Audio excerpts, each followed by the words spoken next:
Hey Ronin Renegades, welcome back. I am Lupine Fiasco, this is Daily FaB Gameplay, and today I've got a Vynnset match for you. For anyone who is new to the channel, welcome to the Resistance. What we do here is review replays of games that I have played on the Talishar client days or weeks ago, after enough time has passed that I lose my bias and can more objectively judge the quality of my play. I'll talk through turn cycles and explain my thought process behind the lines that I would take, and compare that to what I did in the past when this game was recorded. We either learn from my mistakes or reinforce good play patterns with the overall goal of tightening and optimizing our gameplay in the future to take down paper events like Pro Quests or Road to Nationals, and most importantly, walk away with that shiny cardboard. If you want to check out the deck that I'm using or try it for yourself on Talishar, the FaB deck link is available in the video description below. While you're down there, if you haven't already done so, please consider subscribing to my channel. A YouTube subscription is the best free way to support me and to make sure you see daily FaB gameplay in your video feed 5 days a week.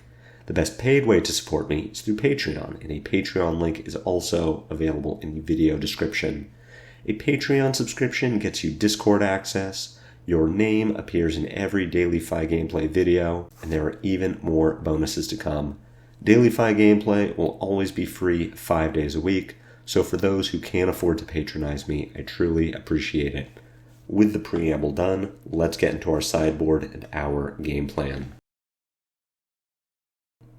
We lose the die roll, and Vynnset will be going first. She's going to use that first turn to set up a rune chant or two. We really do want to go first in this matchup. It's one of the few where FaB does want to go first, as we really want to deny Vynnset her resources. But that's fine. It isn't going to change how we sideboard. For the moment, I like Kodachi momentum into this matchup. Runeblade has pretty good armor, but not great armor. And these games go long enough that eventually Vynnset is going to start needing to give us blocks from hand. It can be difficult for her with her hero power saying that she has to banish a card from hand at the start of every turn.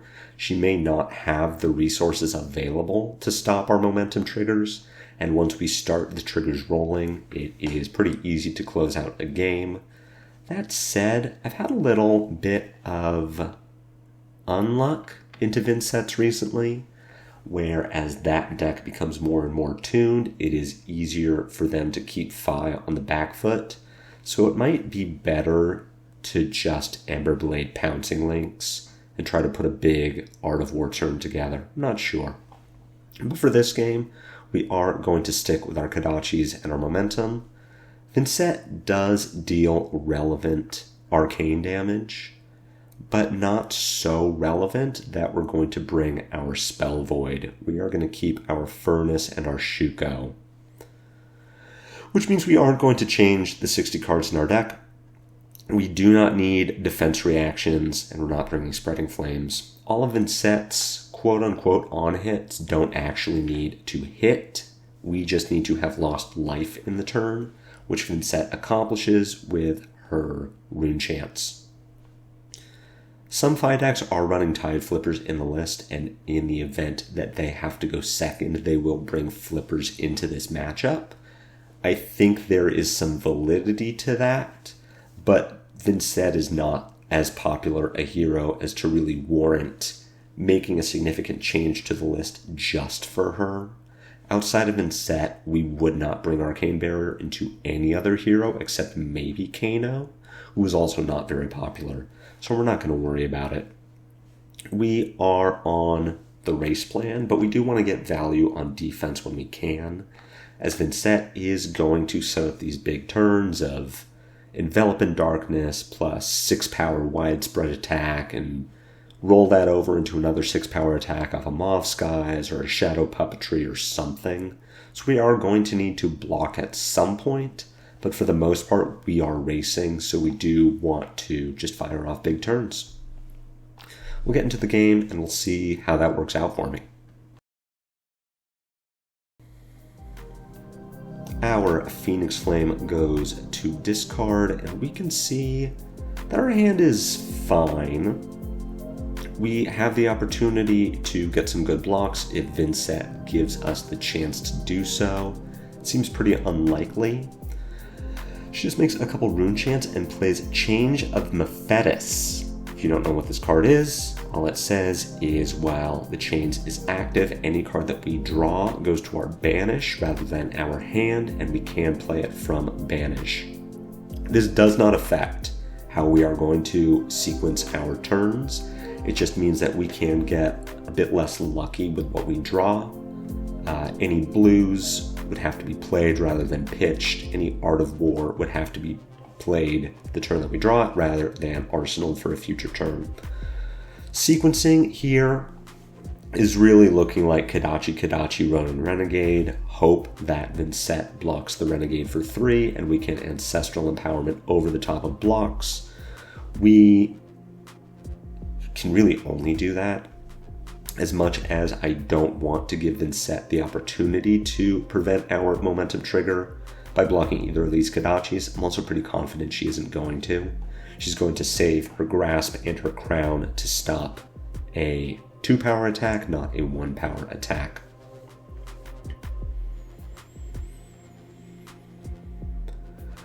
Renegade here does eat a 3 block, so we will get our Ancestral value. Ancestral draws a Blaze Headlong, which does get banished, but we're very happy to play it this turn. Same with Lava Burst. So a great bit of luck on our side there. Blaze goes unblocked.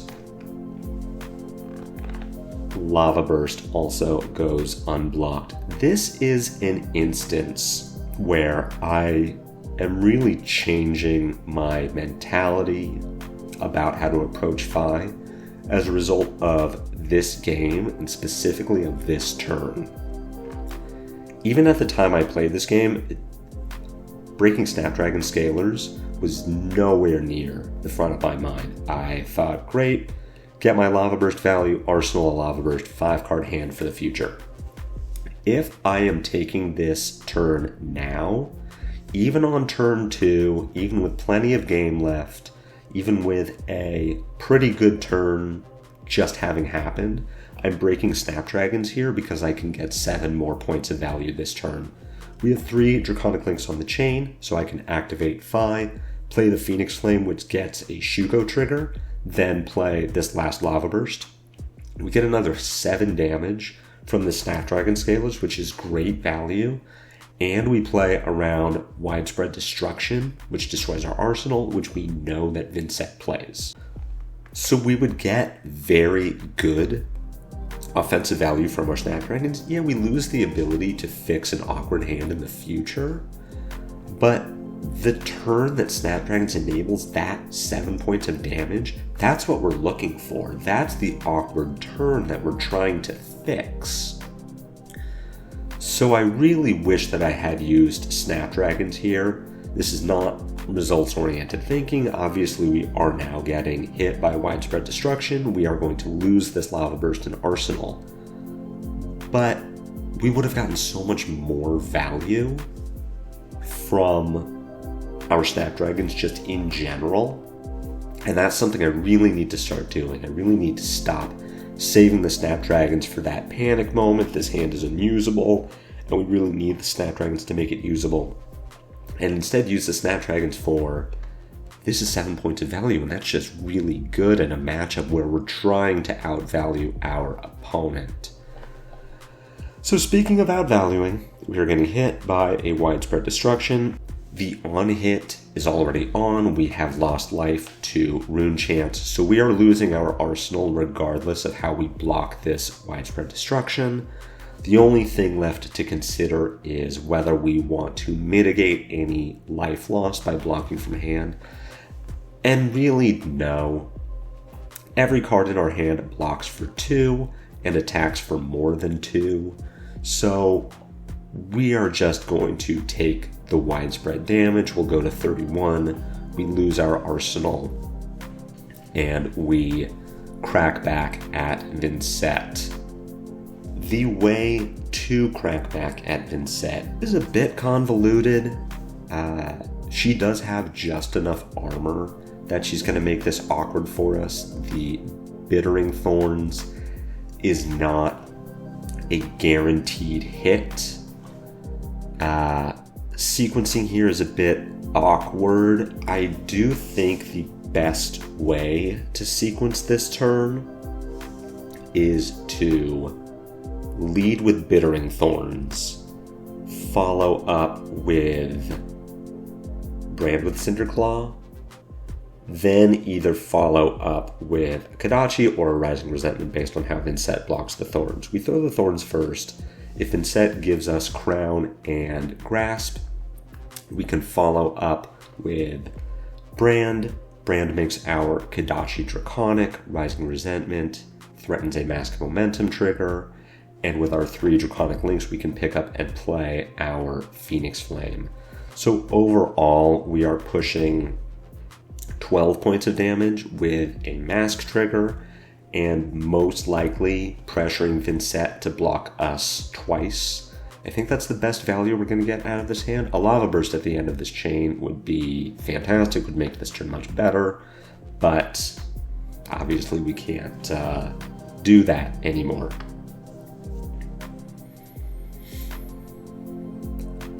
Choosing instead to open with Rising Resentment. And the Resentment does get blocked, so we get some value there. From here, I think the Brand is fine. I would like to follow this with a Kodachi. I don't know why I'm following this with Bittering Thorns. This is 100% wrong, because Vynnset is encouraged to block this Bittering. It has a great on-hit. And even if the Bittering hits, we aren't following it with anything that gets through Vynnset's armor. We hit with this Bittering Thorns.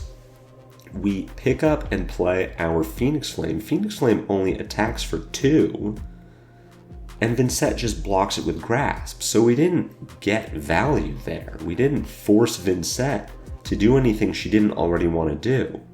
So I think if we weren't going to open our turn with Bittering Thorns, we should have followed the Rising Resentment with it. Then we can attack with a Kodachi. Then we attack with our Brand with Cinderclaw. And now Vynnset either gives us a card from hand or she has to overblock it with armor. I don't know that we were likely to trigger Mask of Momentum this turn, but I know that the line I just took is absolutely incorrect. I don't know why I thought that was the correct line of play, what my thought process was there, but it was 100% incorrect. Vynnset rips an incredible hand and comes in with a Enveloped in Darkness buffed Mauvrian Skies Deathly Wail for 7. We are going to need to block this. Unlike Viserai, for whom Mauvrian Skies is just an extra 3 points of damage, Vynnset really cares about the rune chants, and she could really use them well. If she gets to end her turn with a card in Arsenal and 3 rune chants, she can block very aggressively on her next turn, knowing that it's extremely likely that she will draw a rune gate attack that she can banish, then play for free. Hit us with a 1-card 9 at least. So we really want to make sure that this Deathly Wail doesn't hit, and to do that, I want to block with Furnace, Shuko, and probably Salt the Wound. Between Salt or E-Strike, it doesn't really matter because we are unlikely to see either of them again. We have no way to shuffle our deck. But we do want to block for 7 here, and we want to keep a Double Strike, an E-Strike, and a 3rd card so that we are still threatening a Mask of Momentum trigger.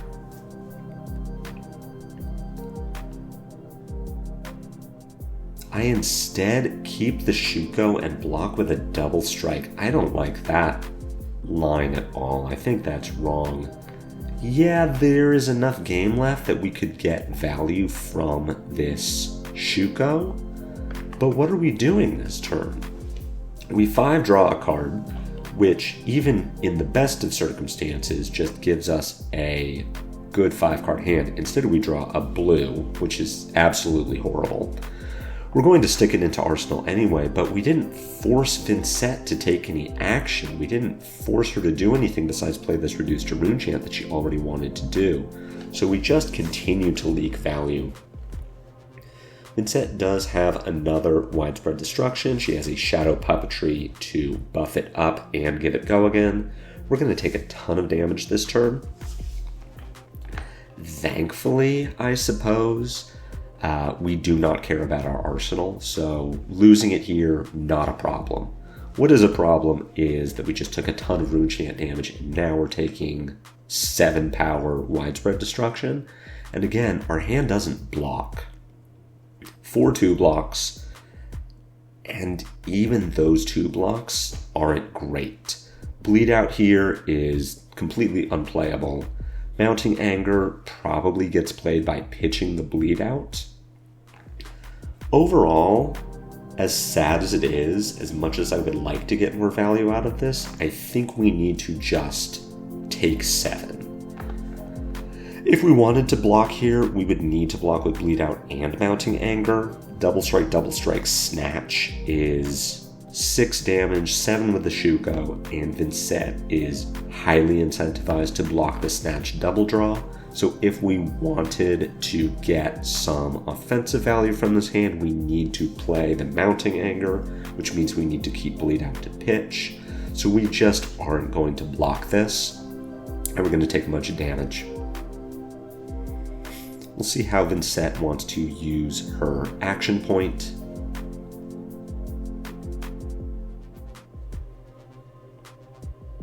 She breaks the chain, sees what she banished from Arsenal, and just passes the turn. So we are going to double strike, Mounting Anger, Snatch. As far as sequencing goes, I don't know that it really matters. I might want to double strike, Mounting Anger. Snatch is actually, I believe, the best line. As much as I would like to use my Snapdragons here, Vynnset has cards in hand and armor to block. So if I send the Snatch first, have Vynnset block that, then double strike, Mounting Anger, I'm not convinced that she wouldn't also just block that. She has a widespread ruin in Banish that she will very likely be able to play. So she could give us 3 cards from hand on defense, and with this Runeblood incantation, we'll have the rune chants available to play it. So we're just continuing to fall further and further behind. We are going to hope that this Snatch hits. And it does, so that's a lucky break for us. We will tuck this Salt in the Wound into Arsenal. We draw into a strong Art of War hand, and we are just going to hope that we get to play it.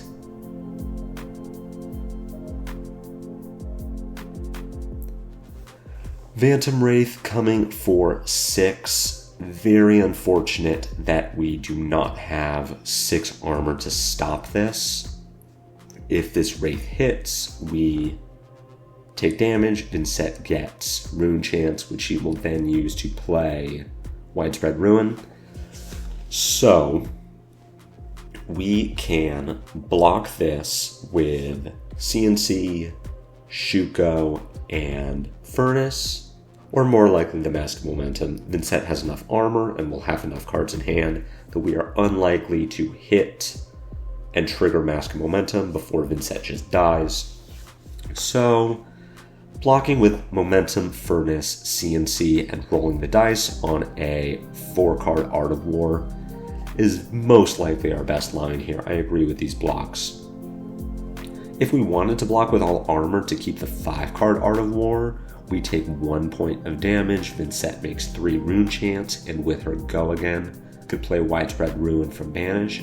We would take likely 9 points of damage and go to 1, and really just need to win off of this Art of War, not even have an opportunity to keep the game going if we don't just win. So we are going to roll the dice on a Art of War and see what we can draw into, if we can make something happen here. Double Snatch is not it. So the game has ended at this point. As far as sequencing goes, Snatch, Kadachi, Kadachi, Snatch is our highest damage line. We are hoping that somehow Vynnset either can't block well or can't attack well, but we've lost the game. We needed that Art of War to be much better than it was, and the fact that it isn't really puts us into the worst position. Overall, reflecting on this game, seeing how it's all playing out, I do think that Vynnset drew very well, and I think that we drew very poorly on average. An above average game for Vynnset, a below average game for FaB. But that some of our decision making just didn't translate well to winning a game of Flesh and Blood. And it all started with that Snapdragon Scaler on turn 2. Imagine Vynnset has 7 less life right now. First of all, she's dead. But second of all, we have her in a much worse position. And yes, our last Art of War turn with 2 resources floating, 2 snatches, and a Salt the Wound and Arsenal is much worse, but we're in a better position overall in the game. Maybe that turn doesn't even happen, but maybe pitching Snatch to pick up and play Phoenix Flame for 1, and follow that with Snatch for 5 is enough. That Vynnset is off balance. So try not to be results oriented with our thinking ever. We never want to plan for the future based off of one outcome, based off of one bad game. We have plenty of wins against Vynnset that would let us look at this game and say, this is an outlier, this is not the norm. We don't need to completely uproot our entire strategy based on this one loss.